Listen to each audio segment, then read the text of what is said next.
All right, we are live on Facebook and we are recording. I am John Mercer, president of the Las Vegas Triathlon Club.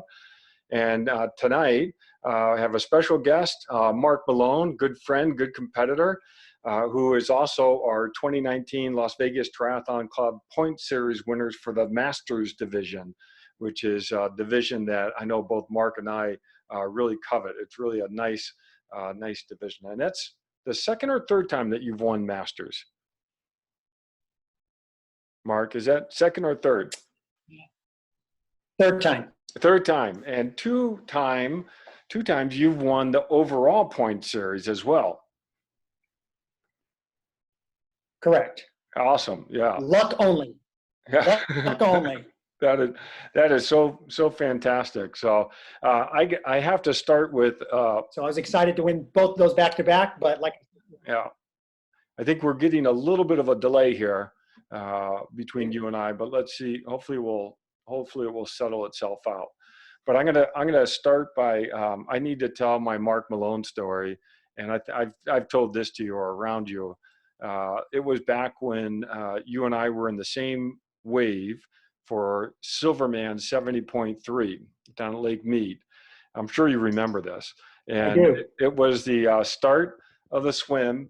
And before our wave was going off, they announced 3 minutes, 2 minutes, 1 minute.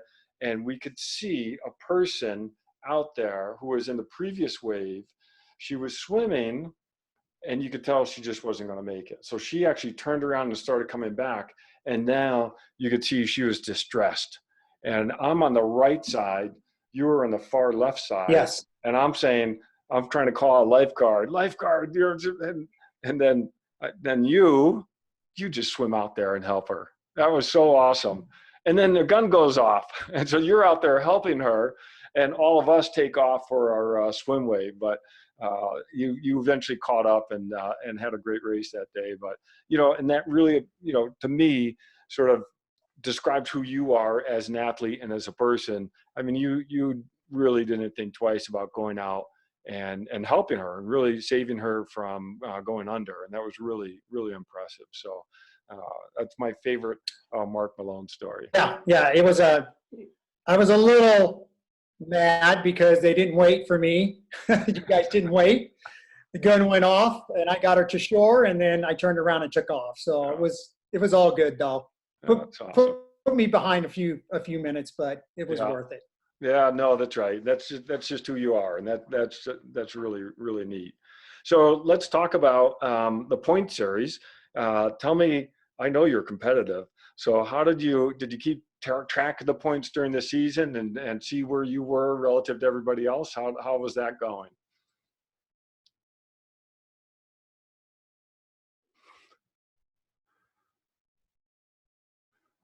On the point series for this year? Yeah. Yeah. It was, once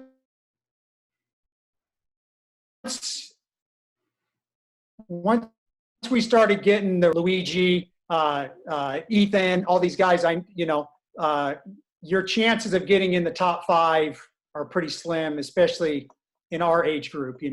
I turned 60 this year, so it was a little, it's hard to compete against guys that are 30 years younger than you are, but but I knew that I could get to the Masters division fairly easy.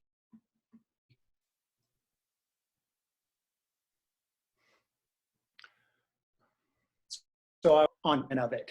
So I just concentrated more on Masters than trying to, get in the top 5. Mm-hmm. Where I knew I wasn't ever going to be again. Not with these guys.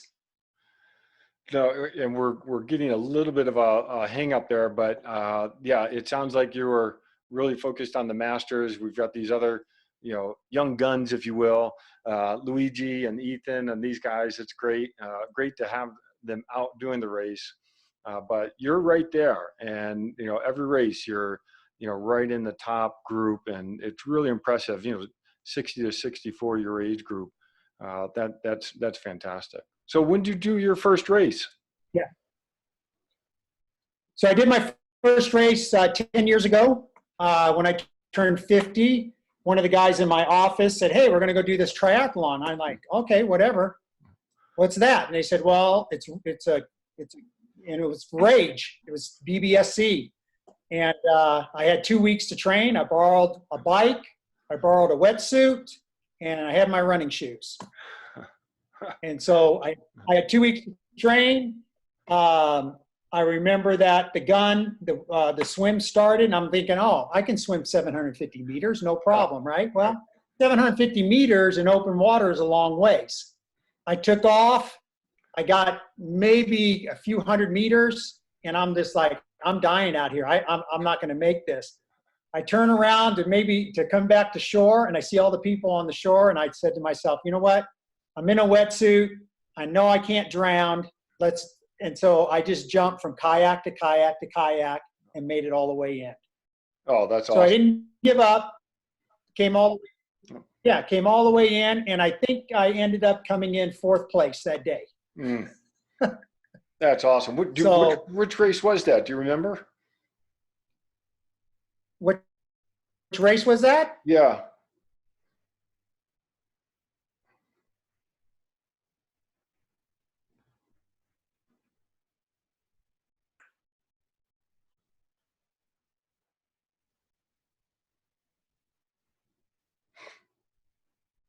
Okay, you back? Yeah, we have a really bad connection for whatever reason. Oh. You're on really bad. Anyways. Yeah. So anyways, yeah, so that was the first race that I ever did. And then after that, I caught the bug, and the rest is history, as they say. Yeah. Once you catch that triathlon bug, it's really difficult it's very addicting, right? Yeah.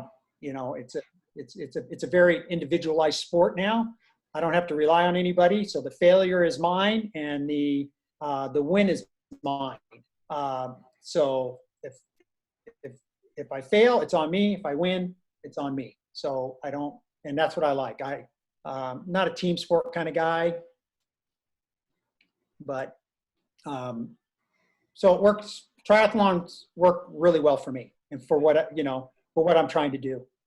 That's great. I'm gonna turn my video. Leave your video on. I'm gonna turn mine off, and maybe that will help a little bit with the bandwidth here. All right. So, okay. What is your sport background? Motorcycle racing. So I've been racing motorcycles, motocross, desert since I was about 10 years old, and I did that up into my early 20s, and then got out of that. I ran a lot of track in high school, cross country. I was never big enough to play football, so never ventured into that. And then I ended up early 20s. I started working for UPS, and I retired from UPS after 20 years with them. And then I got out of that, and then I started another company, a valet parking company here in town, and getting ready. We just started our 20th year doing that. That's now I have to figure out what I'm going to do for the next 20. Haha, that's great. Well, motorcycle racing, I mean, that's no joke. I mean, so when you were doing that, were you training for that, doing strength training? Were you doing aerobic conditioning back then? Yeah. Only, I didn't get into strength training or any of that stuff until 14, 15, 16. And then, it had to get a lot of that stuff in to be competitive. Again, there was a lot of fast racers here in Vegas. Vegas produces a lot of fast athletes, whether it's, motorcycle racing or football or baseball. I mean, there's a lot of good men and women here that compete. Oh, that's great. Well, that's pretty neat. So you were already pretty fit when you hit 50 and did your first race. Yeah, I mean, 20 years at UPS, lugging boxes all day long. I was a little heavy, but not bad. So when I did my first race, it wasn't as bad as I thought it was going to be. So when did you say, okay, I'm going to get serious about this and start training, on a regular basis? So once I got the bug, I've been training consistently for the last 10 years Mm. because I like getting on the podium. So I want to make it to that podium. And so that the podium motivates me. Uh, that's what motivates me the most is the podium. So, um, you know, but to get there, you have to obviously change your lifestyle a lot. And what I mean by that is you have to, change your diet. Diet's very important. You have to, you know, um, get in the right foods because, I'm a huge Mark Allen fan and I follow him quite a bit. And, Mark always says you can never mimic a race during training. Because I used to get cramps all the time. And I think we talked about this. I used to say, John, man, I used to get all these cramps. What's going on? But I would only cramp in a race. I wouldn't cramp during training. So when Mark Allen came out with that statement, it made perfect sense to me. Okay, yeah, you're not going to mimic it because you're not, it's pretty low key when you're training it, your adrenaline's not up and this and that. So it took me a few years to get the nutrition down to where, I tried everything. And believe it or not, the one thing that controlled my cramping was just regular salt. Mm. Yeah. Mm. Nothing fancy, but I had to, but I did my own salt test. Obviously, you get on the scale, you weigh yourself, you go out, you train, you come back, you weigh yourself. And I was losing, 2, 3, 4 pounds. But once I started regulating my salt, I saw that I wasn't losing as much weight now and I wasn't cramping. So it really, because I'm a heavy sweater. So for me, on a race day per hour, I probably take in 3,000 milligrams of salt per hour. Wow. That's a lot, but that works for you. And that controls my cramping. Yeah. Because I started at it works for me. So, it works for everybody. It doesn't work for everybody. So that's why during training is so important. You have to,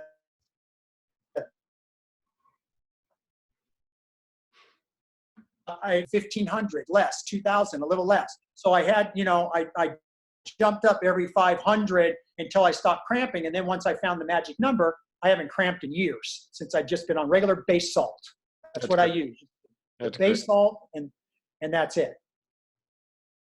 Oh, that's great. So, I mean, that's something that, I can see you enjoying it. I'm just thinking even of the motocross that you did. I mean, it's all about solving problems and you're trying to figure it out.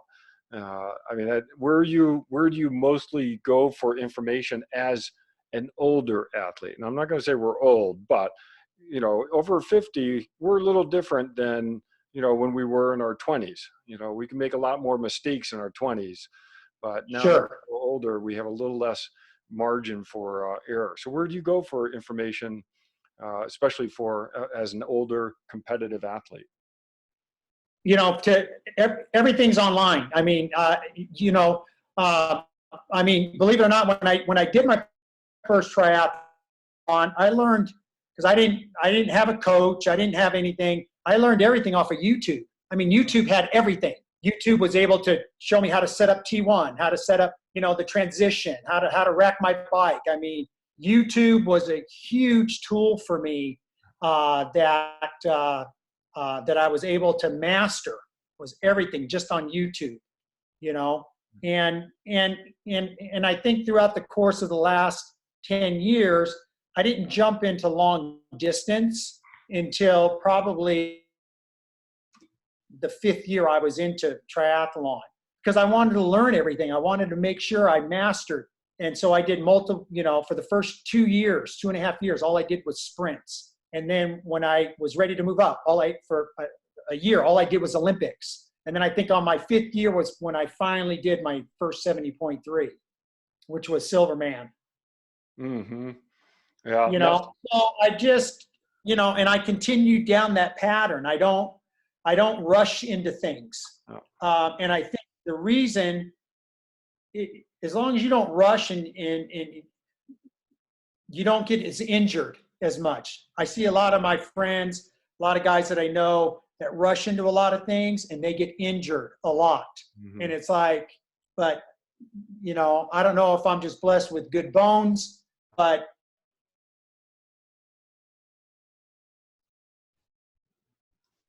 knees, I just don't get injured. But I listen to my body, so I think that, again, when you get online, you can, Dave Scott, he does a lot of good stuff on YouTube. Mark Allen, all these guys, there's so much that you can learn from them. But but when it's all said and done, I think for me was when I finally pulled the trigger and got a coach. Yep. That's when it really got really good for me. Mm-hmm. Because that, and right now, and I know Dax. I'm with Dax over at Vitality, and he's just a phenomenal guy. I mean, he's taken me to that next level where I want to be. And it's taken me a while. I've been, all the coaches. Well, I only had 2 other coaches coming up to this point, and they all did a great job for me. Jackie Arcana. Jackie did a great job for me. Ron Gallagher was another one. Just, but where Dax really has it figured out to where he's just producing some really quality rides and runs for me. And nutrition wise, we work on that. Nutrition, he doesn't. Dax will work with me a little bit on it, but mainly it's mostly me and the over the years how I've developed things. Mm-hmm. Some people like to call me a chemist, but I'm not a chemist. It's just the way I mix my water bottles, and so people kind of make fun of me the way I do things like that. So it's kind of fun. Well, that's great, and it's great to hear you talk about getting a coach, because that is valuable.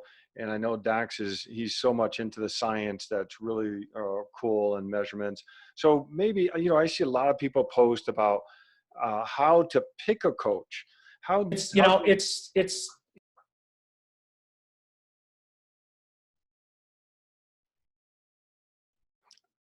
right. Sorry. How do you go about? How did you? John, go you about asked me how I pick a coach. Yeah. Okay, so how I pick a coach is, if I'm looking at somebody, I look at the athletes that they're coaching right now.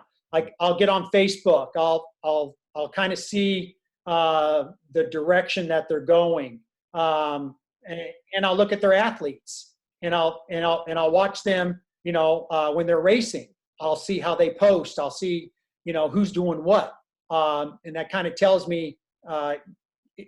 It gives me a direction of where I want to go, and then I'll sit down with that coach. And it's not so much; it's how we gel together. Mm-hmm.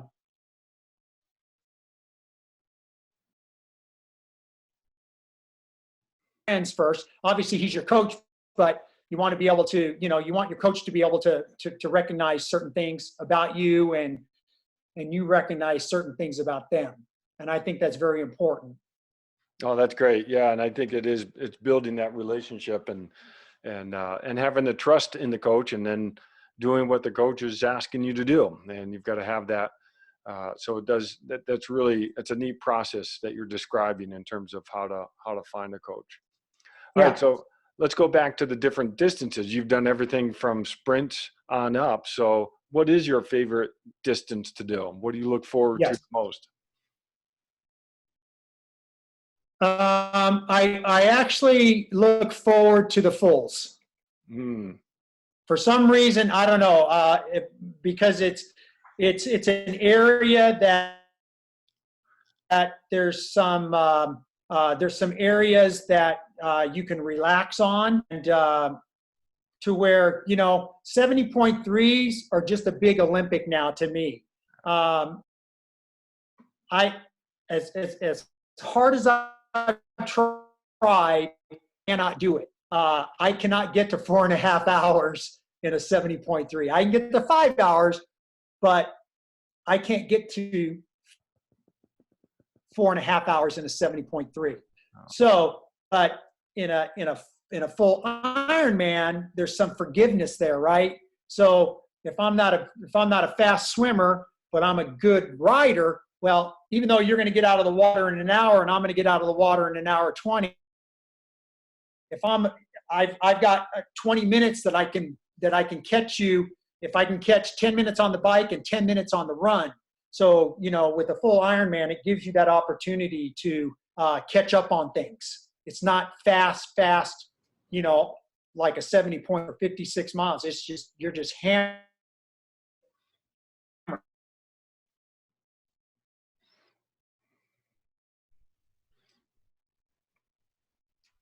On you there? Yes, yeah, no, that's good. Yeah, no, we're getting it.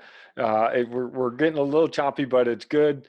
I totally got the gist of that you like the fulls because it does give you a lot more room to operate, make decisions, and adjust, and still race at the same time, because it is a race and you're competing. Yes. And you're often competing for a top Yes. spot. Yes. So, yeah. So it gives me an opportunity to make up time in other areas that, because my swim is my weakest area. So I'm able to make up time on the bike and on the run. So that's something I always like to hear from, top athletes, like what you're doing, is what are you thinking during a race? Let's take a full right before the gun goes off, when you're in that corral and doing a rolling start. What are your thoughts before getting in the water? And then what's going on after you get out of the water? My thoughts, just when I'm getting into the water, I'm already thinking about getting out of the water. So I'm already, when I'm swimming, I'm going over inside my head exactly how I'm going to get my gear bag, how I'm going to get my gear on, how I'm going to approach my bike. So it's just, because it makes the swim for me go by faster when I'm not thinking about the swim. No. So as soon as I get in the water, my first thoughts are, okay, what am I going to do when I get out? Am I going to use the strippers when I get out if they're available? Do I want to do that? Do I want to get just right to my bike? All those things. While I'm in the water, those are the things that I'm thinking about. And then, all right, so now that's great. So then you get out, you're going through T1, and what are you thinking about as you head into the bike? And for a full, this is? For the full, yeah. So when I head in, once I leave the changing tent, I just take the extra 30 seconds to a minute, make sure I've got everything, make sure my bike's ready, make sure I'm not forgetting anything inside my bag. And then once that happens, I get on the bike. I don't do any fancy maneuvers I don't want to injure myself. So I just take it easy. I get out, get on that bike, and then, just start pacing, getting things going, settling down a lot. Oh, that's good. Yeah, no, that settling down is important, especially for the 120 or 112 miles. I mean, it's a long day still. And then, yeah, it's a super long day. And I've seen it hundreds of, not hundreds of times, but many times over the years. People get out and they just go as hard as they can. And then, a few hours later, here I am passing them up. Yeah, that's great. So when do you start thinking about the run? So the run, I will start thinking about that as soon as I hit mile 56. So as soon as I'm halfway done. Okay. And then I start thinking about the run, and then I really start thinking about the run at probably mile 90, because I want to get off the bike.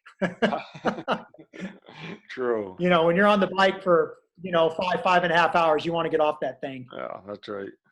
So then I, you know, so then I just start thinking about, you know, but when I'm on the bike, you know, it's very important. The nutrition has to happen there. If you fall behind on that nutrition, you're going to suffer on the run. Yeah. So the nutrition has to happen on that bike. Mm-hmm. That's great. And so everybody runs into a problem on the run, and you run into that dark spot, if you will. So how how you've experienced it? So I just in per hour on the bike, and then that sets me up for a good run. Yeah, yeah, So then, yeah. all right. So on the run, everyone has a dark spot in the run. You know, there's always a hard part that you got to pull yourself out of. How do you do that? What goes through your mind when you're hitting that rough patch in a run? Okay, so fortunately for me, I've never hit the wall That's great. ever. I've never hit it. Everybody says, "Oh, 18 to 20, you're going to hit this wall." Well, I've never hit it yet. I haven't hit it, and so I've never experienced it. And I think it's because my nutrition, which is the fourth discipline that everybody talks about, I don't deviate from that. I make sure that I get in the exact amount of calories and fluid per hour. And I think it just sets me up for the run perfectly, to where I do not, you know, come mile 18 to 20, am I hurting? Yeah. I mean, it's just because it's fatigue. And so, you know, your legs are hurting at that time, but take a hit, you know, shot of Coke at one of the aid stations, picks me up and gets me into that, you know, last 5, 6 miles coming in. But yeah, I guess I'm just lucky. I've never experienced hitting the wall. Oh, that's awesome. Well, I don't think it's luck. I think it's just the level of athlete that you are, and how you're preparing yourself, and just that approach you take during the race. All right. So, what are your plans for 2020? Do you have anything left on the calendar that is possibly going to happen? Well, you know, for 2020, you know, I've got Oceanside coming up in October. I've got St. George, you know, you'll be there September 29th if that goes through. And I'm hoping to qualify for Kona at St. George. And as soon as St. George is over, then I'm going to, you know, I'm going to try to do Oceanside, and then I'll definitely do Indian Wells, because I want to try to qualify for 2021 Worlds, St. George. Yep. And, you know, like we've talked about, next year is a perfect opportunity for a lot of athletes to possibly do 2 Ironmans World Championships in 1 year. So I might look into that. I might, you know, if I can get through St. George and qualify for Kona in February, I might actually take a shot at the one in October. That's awesome. That's a great goal, and I love that you put it out there. And you know, you are such a humble guy, and that's so neat to be able to say that you're going to go for that. And I got to say, you know, you've got a great perspective on triathlon, and I always love, you know, racing with you and seeing you at a race, because you always got a smile. You're always encouraging other people, and you're such a great influence on the sport. Yeah, you know, you know, racing locally is great, but racing on a national level is very humbling. Let me tell you, it's very, very humbling experience. And for those that haven't done it yet, that haven't done a 70.3 or haven't done a full Ironman, it will humble you very quickly. No, no doubt. That's definitely the case. But you know, you really do a great job of encouraging others uh, locally, and you're well known for that. And I'm reading some of the comments on our live feed. Mark Malone is the man. Oh. Your internet is not slow. You're just faster. No, I just love the sport. Yeah. I just absolutely love the sport and everybody that's involved with it, from the volunteers. I mean, it's just not doing it. Well, and I think that's a great thing to sort of wrap up on is to, what advice would you give to athletes out there to make sure that they are taking in the sport, and how, it's really an honor to be able to race, and we're fortunate to be able to do it when we are doing it. What kind of words do you have for people out there to make sure that they're enjoying the sport?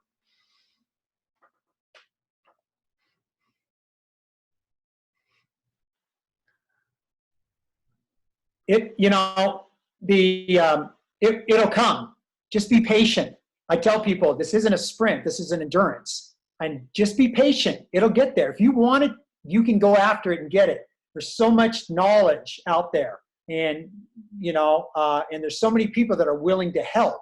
But you got to put forth the effort to get there. But if you want it, you can get there. You don't have to be this gifted athlete to do Ironmans. That's the great thing about Ironman. But you can become a gifted athlete after racing Ironmans for a while. So it'll change your whole perspective in life. What you do at work, what you do at home, everything. Just make sure you have a good spouse that's understanding when you want to do the fulls, because it takes a lot of time, takes a lot of training. It's an individual sport, but we don't do these individually. No. Without our family support, I know I couldn't do it without them. So it's, they're part of the team. That's so great. My victory is their victory. So, and it just works that way. No, that's great. And it is, you are such a family guy, and it's so neat to hear that. And that it really is, we need the support, and it's nice that you have that. So we're at our 30 minutes, and I just love talking with you. So Okay. we'll probably go a lot longer, but we're going to close off this member spotlight. And I just want to thank you for taking the time to get on, chatting with me. I should have mentioned Bob usually joins us here, but Bob is recovering from his surgery. So he was sad to be able to miss this, but it's really a pleasure to talk with you. I love racing with you. I look forward to when we're towing the start line again together. So thanks for doing this. Yep. 3.5 months. We'll see each other in St. George. That's right. That's awesome. It'll happen. All right. I'm going to say thanks everybody who is listening on Facebook Live. I'm going to stop the live feed. And I'm going to stop.